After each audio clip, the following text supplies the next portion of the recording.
శ్రోతలందరికీ కూడాను మరొక్కసారి శ్రీశ్రవణం ఛానల్లో చతుర్థ స్కందం భాగవత కథకి స్వాగతం. నిన్న మనం ధ్రువుడి కథలో ధ్రువుడి బాల్యం, ఆయన తపస్సు, శ్రీహరి ప్రత్యక్షం అవడం, వీటన్నిటి గురించి వివరంగా తెలుసుకున్నాం. ఆ తర్వాత ఆయన తండ్రి అయిన ఉత్తానపాదుడి దగ్గరికి రావడం, కొన్ని రోజుల తర్వాత ఉత్తానపాదుడు ఆయనకి పట్టాభిషేకం చేసి ధ్రువుడికి సన్యాసాశ్రమం పుచ్చుకుని వెళ్ళిపోవడం, ఇవన్నీ జరిగిపోయాయి. ఆ తర్వాత ఏమైంది అంటూ విదురుడు మైత్రేయుడిని అడుగుతే, మైత్రేయుడు విదురుడికి ఆ వృత్తాంతాన్ని చెప్తున్నాడు. అది మనం కూడా విందాం. విదురా, తర్వాత ధ్రువుడికి వివాహం అయిపోయింది. ప్రజాపతి కుమార్తె అయిన భ్రమి అనే కన్యను వివాహం చేసుకున్నాడాయన. వారికి కల్పము, వత్సరము అనే కుమారులు కలిగారు. ధ్రువుడు ఇలా అనే మరొక భార్య యందు ఉత్కలుడు అనే కుమారుణ్ణి, స్త్రీరత్నం అనే కుమార్తెని కన్నాడు. ధ్రువుడి అన్నగారైన ఉత్తముడికి వివాహం కాలేదు. ఒకరోజు అతడు వేట నిమిత్తం హిమాలయ ప్రాంతానికి వెళ్ళాడు. అక్కడ ఒక యక్షునితో వైరం కలిగింది ఆయనకి.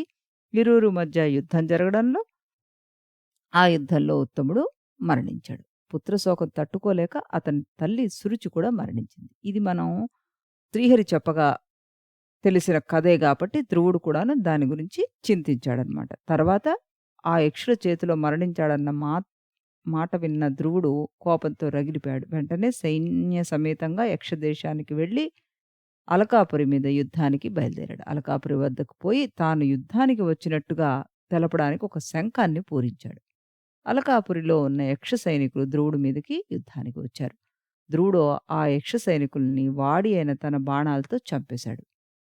మిగిలిన యక్షులు ఒకే మారు ధ్రువుడి మీద బాణాలు ప్రయోగించారనమాట. యక్ష సైనికులు అందరూ తమ చేతిలో ఉన్న బాణాలను, బళ్ళాలను, పరిగెలను, శూలమును ఒకేసారి ధ్రువుడి మీద ప్రయోగించేసరికల్లా తన రథంతో సహా ఆయన కప్పబడిపోయాడు. క్షణకాలం తర్వాత ధ్రువుడు తన శక్తితోటి ఆ బాణాలన్నింటినీ ఛేదించుకొని బయటకొచ్చాడు. తన శస్త్రాల్ని, అస్త్రాలతోటి యక్షులనందరినీ చీల్చి చెండాడాడనమాట. యుద్ధభూమి అంతా యక్షుల మృత కళేబరాలతో నిండిపోయింది. చావగా మిగిలిన వాళ్ళు పారిపోయారు. తనను ఎదిరించేవారు లేకపోవడంతోటి ధ్రువుడు కాసేపు సెదతీరాడు. అలకాపురిలోనికి ప్రవేశించి ఆ నగర శోభను చూద్దామని అనుకున్నాడు. కానీ యక్షులు మాయావులు, వారిని నమ్మకూడదు అని అనుకున్నాడు. ఏ పక్కన నుండి యక్షులు దాడి చేస్తారో అని కొంత జాగ్రత్తగా కూడా ఉన్నట్ట. ధ్రువుడు అనుకున్నట్టుగానే వాళ్ళు మాయాయుద్ధం మొదలుపెట్టారు. భయంకరమైన మేఘగర్జనలు, ప్రచండమైన వాయువులు, ఆకాశం అంతా మేఘాలతో నిండిపోయేట్టుగా చేశారు. ఒక పెద్ద పర్వతం ఒకటి కనబడేట్టుగా చేశారు. ఆ పర్వతం మీద నానా రకాలైన ఆయుధాలు ధరించిన యక్షులు కనబడుతున్నారు. పర్వతం మీద నుండి సింహాలు, పులులు, ఏనుగులు తమ మీదకు వస్తున్నట్టుగా భ్రమ కలిగిస్తున్నారు ధ్రువుడికి. మాయా విద్యలో ఆరితేరిన యక్షుడు ధ్రువుణ్ణి భయపెట్టడంతోటి ధ్రువుడు కొంత కూడా చెలించకుండా ఈ ఆపద సమయం నుంచి కాపాడమని చెప్పి శ్రీహరిని నిశ్చలంగా ప్రార్థించాట. అప్పుడు యక్షులు చేసే మాయాయుద్ధం ఎదుర్కోవడానికి ధ్రువుడు నారాయణాస్త్రాన్ని సంధించాడు. నారాయణాస్త్ర మహిమకు యక్షుల మాయ అంతా కూడాను నాశనం అయిపోయింది. నారాయణాస్త్రంలో నుండి వేల కొలది బాణాలు యక్షులను చీల్చి చెండాడుతున్నాయి. యక్షుల కోపం మిన్నంటుకుపోయింది. తమ ఆయుధాలన్నింటినీ చేతబూని వాళ్ళందరూ ఏకంగా ధ్రువుడి మీదకి పరిగెత్తారు. ధ్రువుడు తన వాడి అయిన బాణాలతోటి తన మీదకి వస్తున్న యక్షులను పరలోకానికి పంపేశాడనమాట. ఈ మారణ హోమం గురించి తెలుసుకున్న ధ్రువుని తాతగారైన స్వయంభూ మనువు మహర్షులను వెంటబెట్టుకుని ధ్రువుడి వద్దకు వచ్చాడు. మనవడితోటి ఇలా అన్నాడు: కుమారా, ఈ ప్రకారంగా యక్షుల్ని ఎందుకు చంపుతున్నావు? వారు నీకు ఏ అపకారం చేశారు? ఇంతకు యక్షులు చేసిన నేరం ఏమిటి? వారు నీ సోదరుణ్ణి ఒక్కడిని మాత్రమే చంపారు. కానీ నువ్వు వేల కొద్దీ యక్షుల్ని ఎందుకు చంపుతున్నావు? ఇది నీకు ధర్మం కాదు. ఇతరులను చంపడం పశువుల స్వభావంతో కూడిన వాళ్ళైతే చేస్తారు. పరమాత్మను ప్రసన్నం చేసుకున్నవాడివి, నీకు తగునా? భగవంతుని భక్తులకు ఇది భావ్యం కాదు. నీకు పరమాత్మ యొక్క తత్వజ్ఞానం తెలుసు కదా. అన్ని ప్రాణుల్లోనూ పరమాత్మ ఆత్మస్వరూపంగా ఉన్నాడన్న సత్యం తెలుసున్నవాడివి నువ్వు. ఆ పరమాత్మను ఆరాధించి ఉత్తమమైన పదవిని కూడా పొందావు. నీవు నిరంతరం శ్రీహరి ధ్యానంలో నిమగ్నమై ఉన్నావు. అటువంటి వాళ్ళకి ఇది ధర్మమా? మనకన్నా గొప్పవారి యందు గౌరవం, మనకన్నా తక్కువ వారి యందు దయ, మనతో సమానమైన వారి యందు మైత్రి, అన్ని ప్రాణులను సమంగా భావించేవాడే భగవంతుడికి ప్రసన్నుడవుతాడు. ఈ విషయం నీకు తెలిసిందే కదా. ఒకసారి పరమాత్మ ప్రసన్నుడైతే అతడికి ఇహలోక బంధాల నుండి విముక్తం కలుగుతుంది. అతడికి బ్రహ్మపదం లభిస్తుంది. కుమారా! నీకు తెలుసు గదా! ఈ లోకంలో స్త్రీ, పురుషుడు మూలంగా సృష్టి జరిగింది. ఆడవారు, మగవారు సత్వరజస్తమో గుణాలతోటి పెరుగుతారు. మరలా ఆ సృష్టి అనంతంగా కొనసాగిన తర్వాత కలిసిపోతుంటారు. ఇదంతా మాయ. పుట్టడం, చావడం ఇవన్నీ మాయే కదా! కాల ప్రభావం చేత 3 గుణాల్లో చలనం రాగా భగవంతుడు తన శక్తిని ఈ ప్రాణుల యందు ఉంచాడు. తాను ఏ కర్మ చెయ్య అవసరం లేకపోయినా ఆయా ప్రాణుల దేహాల్లో ఉండి కర్మలు చేస్తూ ఉంటాడు. తనకి ఎవరిని చంపవలసిన అవసరం లేకపోయినా దేహంలో ఉన్నవాడు కాబట్టి చంపుతున్నాడు. ఈ భగవాన్ లీలలన్నీ నీకు తెలిసినవే కదా నాయనా! కాలస్వరూపుడగు భగవంతుడు అనాది, అనంతుడు, నిర్వికారుడు. ఆయన నాశనం లేనివాడు. ఇందాక చెప్పినట్టుగా ప్రాణాల ద్వారా ప్రాణులను సృష్టించాడు. ప్రాణుల చేత ప్రాణుల్ని చంపిస్తున్నాడు. ఈ ప్రాణులంతా కాలం వెంట పరిగెడుతూ కర్మలు చేస్తూ ఉంటారు. కాలం తీరగానే మృత్యుముఖంలోకి వెళ్ళిపోతారు. ఈ కాలాన్ని కొంతమంది కర్మ అంటారు. మరికొంతమంది దైవం అంటారు. గ్రహచారం, గ్రహబలం అని జ్యోతిష్కులు అంటుంటారు. ఇవన్నీ ఒప్పుకొని నిరీశ్వరవాదులు ఇదంతా స్వభావం అంటారు. కామ కోరికలతోటి సతమతమయ్యేవాళ్ళు ఇదంతా కామం అంటారు. కానీ కాలస్వరూపుడు ఆ పరమాత్ముడు ఒక్కడే. ఆ పరమాత్మ ఎవరికీ కనిపించడు. మహత్తత్వం మొదలగు శక్తులు ఆయన నుండి పుట్టాయి. ఈ ఈశ్వరుడు ఎప్పుడు ఎవరిని ఏం చేస్తాడో ఎవరికీ తెలియదు. ఆ పరమాత్మ గురించి పూర్తిగా తెలుసుకున్నవాడు ఎవరూ లేడు. కాబట్టి కుమారా! నీ సోదరుని మరణానికి ఈ యక్షులు కారణం అని నువ్వు అనుకుంటున్నావు. అది పొరపాటు. నిజానికి ఈ యక్షులు నీ సోదరుడిని చంపలేదు. అందరి చావు పుట్టుకలు ఆ భగవంతుడే కారణం. ఈ పరమాత్మ ఆ అనంత విశ్వాన్ని సృష్టిస్తున్నాడు, పోషిస్తున్నాడు, లయం చేస్తున్నాడు. కానీ దేనిలో ఆయన లీనం కావట్లేదు. ఇంకొక విషయం చెప్పనా నాయనా నీకు? పరమాత్మ తన భక్తులకు అమృత స్వరూపుడు. తన విరోధులకు మృత్యు స్వరూపుడు. ఈ సకల జగత్తును పాలించేవాడు పరమాత్మయే. మానవులు, దేవతలు ఆయనను ఆశ్రయించి మనుగడ సాగిస్తుంటారు. నీ గతం గుర్తు తెచ్చుకో నువ్వు ఒకసారి. నువ్వు నీ సవితి తల్లి అన్న మాటలకు బాధపడి ఇల్లు విడిచి వెళ్ళిపోయావా? పరమాత్మమైన నిర్మలమైన మనస్సుతోటి ఆయన్ని ప్రార్థించి ఆయన పదమును పొందగలిగావు కదా నువ్వు. ఇప్పుడు కూడా అదే దృష్టితో ఉండు. నిర్గుణుడు, నాశనం లేనివాడు, సర్వవ్యాప్తి అయిన పరమాత్మ గురించి ధ్యానించు. అప్పుడు నీకు శత్రువులనేవారే ఉండరు. భేదభావం అనేది అసలు ఉండనే ఉండదు. అందరూ పరమాత్మ స్వరూపులుగానే గోచరిస్తారు నీకు. ఎవరి మీద నీకు కోపం, ద్వేషం ఉండదు. ఎవరిని చంపవు.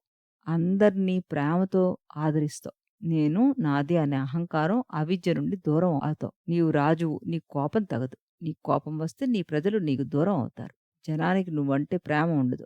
అందరూ నిన్ను చూసి భయపడతారు. కాబట్టి నీ క్షేమము, నీ ప్రజల క్షేమము కోరిన వాడివైతే కోపాన్ని వదిలిపెట్టవయ్యా. నీ సోదరుని చంపాడన్న కోపంతో నువ్వు సాక్షాత్తు పరమశివుని సోదరుడైన కుబేరుడి అనుచరుల్ని చంపేస్తున్నావు. కుబేరుడిని అవమానించినట్టుగా అవ్వట్లేదిది? ఆయన లోకపాలకుడు కదా! ఆయనకు కోపం వచ్చి మన వంశాన్ని నాశనం చేయకముందే నువ్వు వెళ్ళి ఆ కుబేరుడిని క్షమించమని అడుగు. ఆయన్ని ప్రసన్నం చేసుకో అంటూ కర్తవ్య బోధన చేశాడు స్వయంభూ మనువు తాతగారనమాట. ఈ మాటలన్నీ సావధానంగా విన్నాడు ధ్రువుడు. వెంటనే తాతగారికి నమస్కారం చేసి కోపాన్ని వదిలిపెట్టాడు. తాను చేస్తున్న అకారణ హింస గురించి తెలుసుకొని పశ్చాత్తాపడ్డాడు. కుబేరుడి దగ్గరికి వెళ్ళి చేతులు జోడించి కుబేరుడికి నమస్కరించాడు. అప్పుడు కుబేరుడు ధ్రువుడితోటి ఇలా అన్నాడు: ఓ క్షత్రియ కుమారా! నీకు పెద్దల ఎడల ఉన్న గౌరవం నాకెంతో సంతోషాన్ని కలిగించింది. నువ్వు నీ తాతగారి మాట ప్రకారం యుద్ధం విరమించావు, హింస మార్గాన్ని వదిలిపెట్టావు. మీ తాతగారు చెప్పినట్టుగా నువ్వు యక్షుల్ని చంపలేదు, యక్షులు నీ సోదరుణ్ణి చంపలేదు. అంతా విధి విలాసం. ఈ పరమాత్మ నీ లీల ఇదంతా కూడాను. ఈ విశ్వంలో జననం, మరణం, కాలమే మూలం వీటికి. మానవుల్లో ఉన్న అజ్ఞానం కారణంగా నేను, నువ్వు, వీడు, వాడు, నాది, నీది అన్న భావం ఇవన్నీ జరుగుతున్నాయి. ఈ మాయ వల్లనే దేహాభిమానం, సుఖదుఖాలు, బంధనాలు కలుగుతున్నాయి. ధ్రువకుమార, ఇక నువ్వు ఇక్కడి నుంచి వెళ్ళిపో. నిరంతరం ఆ పరమాత్మని సేవించు. ఈ సంసార సాగరాన్ని దాటాలంటే ఆ పరమాత్మ పాదపద్మాలు తప్ప మరొకటి లేదు. ఎందుకంటే పరమాత్మలో సత్వరజస్తమో గుణాలతో కూడిన ఈ మాయకు చోటు లేదు అన్న సంగతి మనం నిరంతరం చెప్పుకుంటూనే వచ్చాం. ఆ పరమాత్మ మాయను జయించాడు. అందుకని పరమాత్మను సేవించి నీ జన్మని సార్థకం చేసుకో అంటూ చెప్పాడనమాట. కుబేరుడు తన పట్ల చూపిన ఆదరానికి, అభిమానానికి పులకించిపోయాడు ధ్రువుడు. కుబేరుడితోటి ఇలా అన్నాడు: కుబేరా, నాకు ఏ వరం అక్కర్లేదయ్యా. నా మనసు నిరంతరం శ్రీహరి యందు లగ్నమయ్యేట్టుగా వరం ప్రసాదించి చాలు అంటూ కుబేరుణ్ణి వరం కోరాట. ఆ తర్వాత ధ్రువుడు తన నగరానికి తిరిగి వచ్చేశాడు. యజ్ఞయాగాలు చేసి యజ్ఞపురుషుణ్ణి ఆరాధించాడు. ఎల్లప్పుడూ పరమాత్మ యందు మనసు లగ్నం చేసుకుని ఉంటున్నాడు. సకల భూతాల్లో ఆ పరమాత్మను దర్శించగలుగుతున్నాడు. తన ప్రజలను కన్నబిడ్డల్లాగా పరిపాలిస్తున్నాడు. ఆ ప్రకారంగా ధ్రువుడు 36,000 సంవత్సరాలు రాజ్యపాలన సాగించాడు. ఎన్నో యజ్ఞాలు, యాగాలు చేశాడు. తన కుమారునికి రాజ్యాధికారాన్ని అప్పగించాడనమాట. బద్రికాశ్రమానికి వెళ్ళిపోయాడు. అక్కడ ఒక ఆశ్రమం నిర్ణయించుకొని మనస్సును, ఇంద్రియాలని జయించాడు. ప్రాణాయామంతోటి శ్వాసను కూడా జయించాడు. పరమాత్మ ధ్యానంలో లీనమైన ధ్రువునికి బాహ్య ప్రపంచంతో సంబంధం పూర్తిగా తెగిపోయింది. మనసంతా పరమాత్మ నిండిపోయి ఉన్నాడు. కళ్ళ నిండా నీళ్లు కారిపోతున్నాయి. తాదాత్మ్య స్థితిలో ఉండిపోయాడు. అప్పుడు ఆకాశం నుండి ఒక దివ్యమైన విమానం ధ్రువుడు ఉన్న చోటకు వచ్చింది. ఆ విమానంలో 4 భుజాలు కలవారు, శ్యామల వర్ణం కలవారు అయిన 2 దేవతామూర్తులు వస్తూ ధ్రువుడి వంక చూశారు. వారు సాక్షాత్తు విష్ణు అనుచరులని భావించి లేచి నిలబడ్డాడు ధ్రువుడనమాట. ఓ రాజా, నీకు శుభం కలుగుతుంది. నువ్వు 5 సంవత్సరాల వయసులో ఉన్నప్పుడు శ్రీహరి గురించి తపస్సు చేసావు. నీ తపస్సుకు ఆ విష్ణువు తృప్తి పొందాడు. నీవు ఈ దేహాన్ని విడవలసిన సమయం వచ్చింది. నిన్ను విష్ణు వద్దకి తీసుకుపోవడానికి వచ్చాం. ఎవరికీ సాధ్యం కాని విష్ణు పదానికి నువ్వు అర్హుడవయ్యావు. సప్త ఋషులు, సూర్యచంద్రులు, నక్షత్రాలు నీ చుట్టూ తిరుగుతూ ఉంటాయి. ఇటువంటి పదవి నీకు లభించింది. ఇదివరకు మీ వంశంలో ఎవరికీ ఇలాంటి పదవి అధిష్ఠించలేదు. ఆయన కోరిక మేరకు నువ్వు విమానం ఎక్కువ అంటూ విమానాన్ని ఎక్కించారనమాట. అప్పుడు అక్కడికి మృత్యుదేవత వచ్చాడు. ఓ మహానుభావ, నీవు మృత్యువుని జయించావు. నా తల మీద పాదం పెట్టి ఎక్కువ అని మృత్యుదేవత ధ్రువుడి ముందు వంగిపోయిందిట. ధ్రువుడు మృత్యు తల మీద పాదాన్ని పెట్టి విమానాన్ని ఎక్కాడు. అప్పుడు దేవదుందుబులు మోగే. ఇంతలో ధ్రువుడికి ఒక ఆలోచన వచ్చింది. ఇన్నాళ్ళు తనను అనుసరించి ఉన్న తల్లి సునీతిని వదిలి తాను విష్ణులోకానికి ఎలా వెళ్ళగలను అనుకున్నట్ట. ధ్రువుడి మనసులో ఉన్న ఆలోచనని విష్ణు అనుచరులు కనిపెట్టారు. మహారాజా, అటు చూడండి, మీ తల్లి సునీతి మీకన్నా ముందే విమానంలో వెళ్తున్నారు అని చెప్పాట. అప్పుడు ఆయన సంతోషపడి విమానం ఎక్కాట. నక్షత్ర మండలం మీదుగా వెడుతున్నాడు ఆయన. గ్రహాలు తమ చుట్టూ తిరగడం గమనించాడు. ఆ ప్రకారంగా ధ్రువుడు 3 లోకాలను, నక్షత్ర మండలాలను దాటి ఎల్లప్పుడూ ప్రకాశంతో నిండి ఉన్న విష్ణు పదాన్ని చేరుకున్నాడు.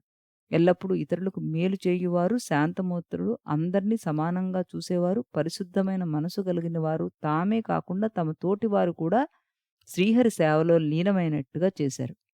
ఎల్లప్పుడూ శ్రీహరి నామాన్ని స్మరించేవారు మాత్రమే ఆ విష్ణు పదానికి అర్హులు. ధ్రువుడు ఉన్న నక్షత్రలోకం జ్యోతిష్ చక్రం మధ్యలో ఉంటుంది. ధ్రువుని చుట్టూ నక్షత్రాలు ప్రదక్షిణం చేస్తుంటాయి. ఆ ప్రకారంగా ధ్రువుడు 3 లోకాల చేత పూజించబడే స్థానాన్ని పొందగలిగాడు.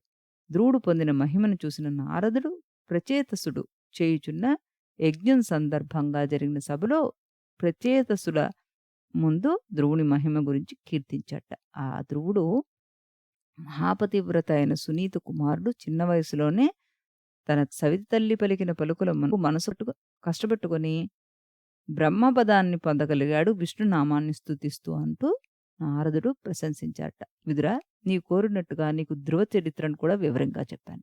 ఈ ధ్రువ చరిత్ర చదివినా వినినా వాళ్ళు ధన్యులవుతారు. వారి కీర్తి పెరుగుతుంది. ఈ చరిత్ర పరమ పవిత్రం, మంగళకరం, స్వర్గానికి సోపానం వంటిది. పాపాలను నాశనం చేస్తుంది, మనసు నిర్మలం అవుతుంది. ఈ ధ్రువ చరిత్ర బ్రాహ్మణుల సభలో ఉదయము, సాయంత్రం పఠించాలి. ఇంకా పౌర్ణమి నాడు, అమావాస్య నాడు, ద్వాదశి నాడు, శ్రావణ నక్షత్రం ఉండు రోజు, 3 తిథులు కలిసే రోజు, అవి అరుదుగా వస్తుంటాయి. సంక్రాంతి రోజు, ఆదివారం రోజు ఈ ధ్రువ చరిత్ర పారాయణం చెయ్యాలయ్యా అంటూ ధ్రువుడికి సంబంధించిన కథనంతా కూడాను మైత్రేయుడు విదురుడికి చెప్పాడనమాట. ఇది ధ్రువ చరిత్ర. అప్పుడు మన విదురుడికి మరొక సందేహం పుట్టింది. ఏమిటి సందేహం అంటే కుతూహలం వచ్చింది.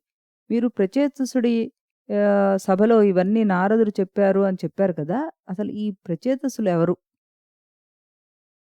ఆ కథ చెప్పండి అంటూ అడిగాట. మరి ఆయన ఆ కథ విదురుడికి చెప్తుండగా మనం కూడా విందాం రేపటి ఎపిసోడ్లో. అంతవరకు సెలవు.